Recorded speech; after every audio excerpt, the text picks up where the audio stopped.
I am the resident, like, biblical scholar, such as I am. Well, what was okay, since they also bring it up, the Lilith and Adam. Yeah. What is the background on that? Because the first time, I will tell you, the first time I ever heard of Lilith was when I read The Lion, the Witch, and the Wardrobe. And Mr. Beaver explains to the Pevensey children, like, aren't all humans sons of Adam and daughters of Eve? He's like, no, Adam had a first wife, Lilith, and her children are not. And I was just like, what is he making up? I've never heard this before. So if you look at Genesis, there are two creation stories that get kind of like shoved together. Mm-hmm. The first one says, in the King James, male and female created he them. Mm-hmm. God created humans, a boy and a girl. The boy was Adam. The girl was Lilith. So they were created as equal. And then later it says the thing about the rib, that God made Adam a helpmate out of Adam's rib, because it is not good, because God saw that it was not good for Adam to be alone. So it's really, I mean, if you kind of like peel back the layers, it appears to be two separate stories that got shoved together into the same book. To explain the discrepancy, there's this whole story got spun off about that first equally created female, Lilith. And the story that got created because they were like, well, what happened to her, right? Well, where did the name Lilith come from? That I don't know. Okay. That I don't know. But I will do research because she comes up again. So I will do research. Stay tuned, folks. But what I do know is the ancient rabbis, the sages, were like, well, what happened? And they spun off this whole story where, because they were created as equal, Adam was like, lie down, I'm going to get on top of you. And she was like, no, I won't be on top of you. And he was like, ah! And because she wouldn't submit, I mean, they were still talking about, like, basically either missionary or woman astride. They were talking about sex. But because she wanted to be on top, like, she got banished and she was like, fuck y'all. Fuck all y'all. I'm out. Wait. So because she wanted to make sure that her own pleasure was important, Adam freaked out. And she left. She left the garden. She went and married the devil.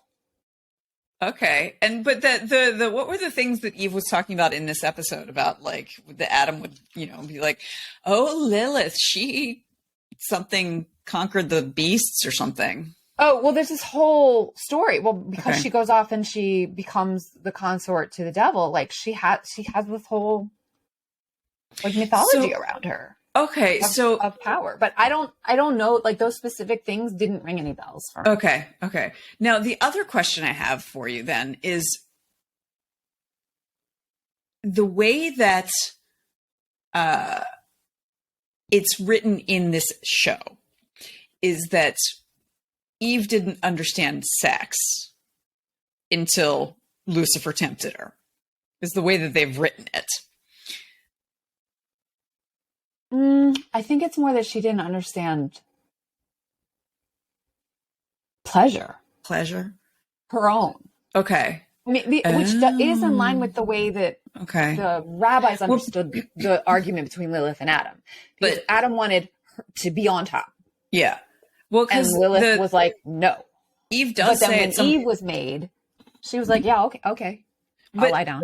The thing is that I was just, because Eve says you never forget your first, but I guess it doesn't necessarily mean first time. It might just mean first orgasm. Or first love, or first, Yeah. That was in an earlier episode. That wasn't in this. Oh, no, it wasn't. That was when she was talking to the jewelry guy. Bashir. Yeah. No, it wasn't in one of these episodes. I was just, like, thinking about that. Okay. All right. So. And it's possible. It is a possible reading, because the story, they're living in the garden. God says you can eat of any tree except for that one in the center of the garden. And that was the tree of the knowledge of good and evil. And after that, they realized they were naked and put on the fig leaves. Exactly. After that, they realized they're naked and they hide. Yeah. Because they're ashamed of their nakedness. Uh-huh. which they were not Yeah. prior to eating Yeah. the apple. So one could potentially read that there was not, in fact, sexual intimacy between the two of them prior to these. I would have to look it up. But my recollection of the Genesis story is that Adam doesn't know his wife until after they are exiled, and then Cain and Abel are conceived. Yeah, yeah. That's my recollection. Okay. So the knowledge of the tree of knowledge was really the knowledge of body dysmorphia. It's specifically the knowledge of good and evil. And I know. And that's where a lot of like really regressive bullshit comes from about how like sex is sinful, because that's what Adam and Eve were ashamed of. Yeah. So, it's, I think it's complicated. I think you could read it many ways. I just pulled down the text. This is the JPS translation. So when,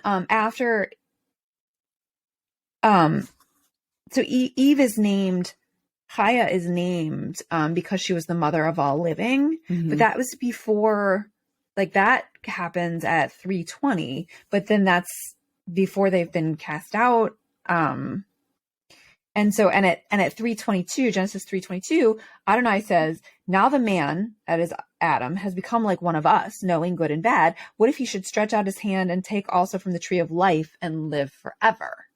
Okay. So Adonai banished him from the Garden of Eden to till the soil from which he was taken, drove the man out, stationed east of Eden the cherubim with the fiery sword to guard the way. 4:1, Genesis 4:1. Now the man knew his wife Eve, and she conceived and bore Cain. So I don't believe that we actually see. I mean, like the text, there are lots of holes in the text. That's why we have there are holes you could drive a semi through. That's why we have midrash. But they did not. I do not believe that they had. The text does not say that they had sex until they've been banished out of the garden. Yeah.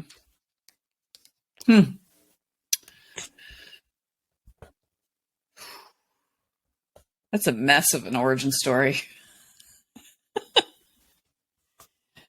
That's, you know what, to I guess, I think this is an expire erect also. Yeah, it is. When Amenadiel says to Eve, are you going to hurt Lucifer? Have you heard him? And she's like, only if he asks nicely. And she's like, and Amenadiel points out, like, he killed your son. And what's interesting is until that moment, the show is not presenting her as the mother of Cain and Abel. Like they're very much presenting her as the first the garden version of Eden, of Eve. Excuse me. And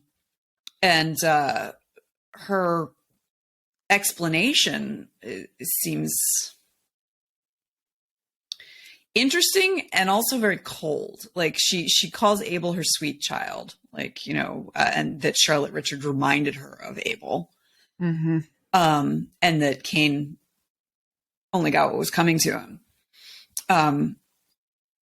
And even though she refers to Abel as her sweet kid, my sweet Abel, there's nothing very maternal there for either of them. No. Well, that doesn't fit with the party girl. No, they want the book that show wants her to be. Yeah. And it's also fair. She didn't have to be maternal. It's interesting because that's not how another show that was more committed to certain viewpoints would have. I spend a lot of time watching YouTube shows and listening to podcasts and stuff like that about fundamentalist Christianity. And if they were in charge of this show, which obviously they would never be, but it would be very important to them to show her as endlessly maternal. And I find that interesting, because like, we just don't think of her as being a mother at all. It wouldn't work for the role that this character plays in this mechanism. It wouldn't work. Yeah. She needs to be the foil to Chloe. Chloe's straight-laced. Chloe's maternal. She even says, I go to PTA meetings. It's true. You go to orgies. Yeah. Like, so that's true. Chloe is the mother in this love triangle. Right? Yeah. And Eve is the whore, right? If we have the maiden, mother, crone, and then there's the whore and the witch, Eve is the whore in this little thing. And Chloe's the mother. That's even sort of her attitude toward Lucifer. Like, I want you to be happy. Yeah. Eve is good for him. You know, it's still a caretaking. I mean, that's what Amenadiel says to her. Like, after all you've been through, you're most worried about the best interest of the people you care about. I mean, if that isn't sort of our archetypal very true mother characteristic, I don't know what is. Yeah. Well, and there's something also very young about Eve. Yep. Which is why I say she's the whore and not the witch. Yes. Right? Like, the witch is like me at like the postmenopausal or the menopausal, perimenopausal, postmenopausal age, no longer childbearing. But honey, you can be a whore if you want to be. Thanks. But a witchy whore. Yes. Right? So but specifically, like, my sexuality is only like someone at my stage of life, like past childbearing age. My sexuality is only for pleasure, but because I cannot procreate because I'm too old for that shit, but I'm not a crone yet. Eve, the way that In Barlavi plays her and the way that our writers write her is not at that phase. She's not even she's not between mother and crone. She's between maiden and mother. Even though officially she's a mother, she's that sort of in between space between maiden and mother. And so that space is a whore. Which is part of why she she lives into it. They write into her that all of that, you know, she's up for anything, including, you know,